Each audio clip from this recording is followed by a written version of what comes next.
Jagan మంచితనమే YCP ఓటమికి కారణమైందా? మాజీ MLA ఆసక్తికర వ్యాఖ్యలు. దానికి సంబంధించిన బ్రేకింగ్ ఇది. ప్రొద్దుటూరు మాజీ ఎమ్మెల్యే రాచమల్లు శివప్రసాద్ కీలక వ్యాఖ్యలు చేశారు. జగన్ మంచితనం వల్లే మేము నాశనమయ్యాము అంటున్నారు రాచమల్లు. చంద్రబాబులా మోసం చేస్తుంటే అధికారంలోకి వచ్చేవాళ్ళం. 6 పథకాలను చంద్రబాబు అమలు చేయలేకపోతున్నారు, కానీ 60 మందిని మాత్రం జైలుకు పంపించారు అన్నారు రాచమల్లు.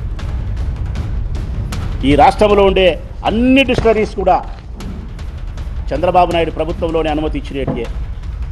నువ్వు అనుమతి ఇచ్చి నువ్వు మద్యం తయారీకి అన్నీ చేసి ఆ డిస్టరీస్ అన్నీ జగన్మోహన్ రెడ్డి చుట్టాలన్నట్టు మాట్లాడుతున్నావు. జగన్మోహన్ రెడ్డి రాజకీయ పార్టీలకు సంబంధించిన వాళ్ళని మాట్లాడుతున్నావు. నీకు జగన్మోహన్ రెడ్డికి ఉండే వ్యత్యాసం ఒకటే, నీకు నోరు పెద్దది, జగన్మోహన్ రెడ్డికి నోరు చిన్నది. నువ్వు అబద్ధాన్ని నిజం చేసి నమ్మించగలుగుతావు. జగన్మోహన్ రెడ్డి నిజాన్ని కూడా నమ్మించలేని పరిస్థితుల్లో ఉన్నాడు. 10 సార్లు చెప్పుకోలేడు పాపం. ఆయన ఏమైనా మాట్లాడితే మనం మంచి చేస్తాము, ప్రజలు గుర్తిస్తారు, పైన దేవుడు ఉన్నాడు, కింద ప్రజలు ఉన్నారు. మధ్యలో చంద్రబాబు నాయుడు ఉన్నవాడు కనుక్కోలేను పాపం. మధ్యలో ఇంకొకడు ఉన్నాడు, పైన దేవుడు ఉంటే కింద ప్రజలు ఉంటే మధ్యలో బాబు ఉన్నాడు. నందిని పందిని నందిని చేసేవాడు. అది మా జగన్ తెలియక మేమందరం శంఖన ఆగిపోయినాం.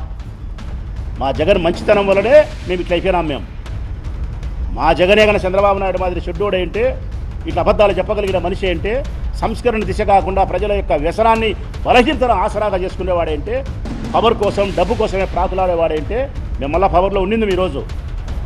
ఈరోజు వేధింపులకు మేము గురి అయ్యేటోళ్ళం కాదు.